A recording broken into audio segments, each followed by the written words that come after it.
Hello, my name is Mercedes Walt. Welcome to the Moving Minds presentation. Our research question was whether men or women would be more likely to engage in prosocial behavior or helping. Based off of the literature that we read, we hypothesized that women were in fact more likely to engage in prosocial behavior than men were.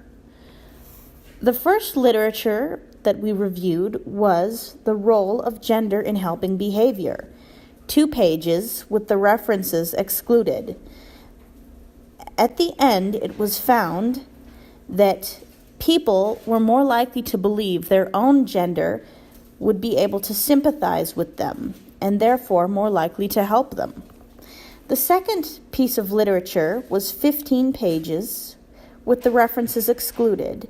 How do men and women help? Several questions were asked to both genders, and it was found that how the question was phrased would more likely produce assent from men and women. The third piece of literature was a meta-analysis, Gender in Helping Behavior. Based off of much of the literature reviewed, it was found that because men were perceived as more competent in social situations, they were more likely to engage in prosocial behavior, whereas women were perceived as less confident and would engage less. However, the hypothesis that we formed may also be based off of a gender stereotype, just as I mentioned in the literature review. You will find out shortly whether our hypothesis was right or wrong. Thank you. Methods. The participants for this experiment were 48 individuals, 20 males and 28 females at New Mexico State University. The main areas where participants were approached were Corbett Student Union and Zool Library. Participants were also approached in other buildings on campus as well as walking around. Besides gender, there were also differences in age and race within the participants. The materials for our experiment were the researchers and the participants. The researchers were us who were asking for a phone, and the participants were individuals in different areas on campus who were being approached by the researchers.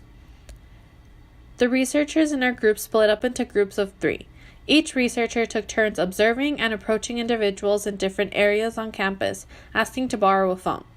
Our initial question was, "Hi, sorry to bother you, but I was wondering if you had a phone I could borrow to make a phone call." Our reasoning was that we had locked our phone in our car with our other belongings and had to call someone to help open it. Another reason was that we had forgot our phone at home and needed someone to bring it back as soon as possible. A lot of the participants did not ask for a reason and simply handed over the phone, while others had asked what happened and how else they could help. The researchers called their own phone that was left within their group and let it go to voicemail, as a sign that the person who was being reached for help was not available. After that, we simply said thank you and left to a different area to approach another individual. Participants who did not have a phone available to lend directed us to different offices or service desks in the area that could help us. Some of the participants were either alone, in pairs, or in groups. Whenever pairs were approached, at least one would offer the phone right away. When groups were approached, at least 2 individuals would offer the phone and wait for a response. Data was collected 3 separate days in the same areas to keep the areas consistent.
On the first day of data collection, we had 10 males and 14 females participate in our study.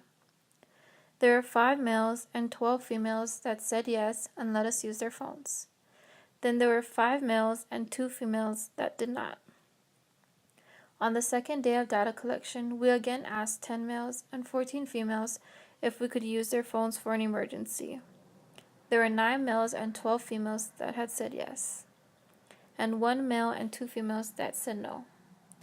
Overall, there were 38 people within this study that allowed us to use their phones and 10 that didn't. By looking over our results, it does support our hypothesis in that women are more likely to help a stranger than men. In certain situations, some people either didn't have a phone, their phone was dead, or they didn't have data to make a phone call, but they were still willing to give us assistance and help us with our emergency situation. For those who responded in this way and were willing to help us even though they couldn't offer us the use of their phone, we counted that as a yes. But we should also take into consideration that we used more female participants than males on both days of data collection. This could be a limitation and could have possibly altered our results. Relation to prior literature. In today's society, women can be viewed as more helpful as compared to men. This is because women tend to show more outward emotions and are portrayed or seemingly more sympathetic and empathetic as compared to men. One of the articles we chose to use for this study was titled "The Role of Gender in Helping Behaviors." It stated, "In many westernized societies, gender can be seen as an important factor in helping behaviors. In the literature study, the results showed that men were more likely to help than women, but the gender of the person that was being helped did play a factor. They were more willing to help a person of the opposite sex as compared to someone who was of the same sex as they were. Another key factor was also appearance. They found that if a person seemed to be more attractive, very pretty, very masculine, or if they showed some sort of physical disability, then they were more likely to help that said person. Though this particular article didn't exactly support our hypothesis, the key factors that were stated in the article did also play a role in some of the influences in our study. For example, the gender of the person asking to borrow the phone, as well as we did have a sight-impaired researcher. This has helped us to have a better understanding of helping behaviors among college students in our society today. Throughout our data collection, there were a few limitations. One of the first limitations of the study is the sampling in our data.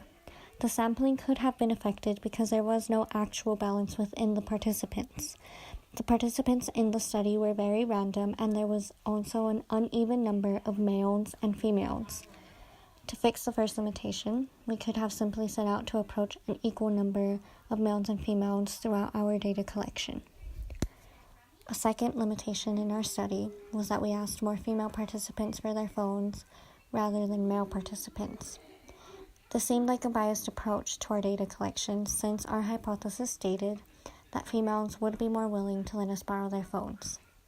To fix this limitation, we could have attempted to ask more male participants instead of basing our focus on the females. One final limitation in the study is that people are most likely to help someone with a disability. One of our researchers, having had a slight disability, could have made her more vulnerable than the rest of us. People could have been more willing to help and give their phone or find alternative ways to help in the times when they were not able to provide a phone. To fix this limitation, we could have used all disabled researchers or all non-disabled researchers. In future studies, we could also go for a bigger sample size, which would also affect the results of our data. Having had a limited number of days to collect our data, our main priority was to collect a good population of participants, and we didn't put our focus on the type of participants that were used throughout the study. If we had a better approach in choosing our participants, there could have been a better chance to gather least biased results.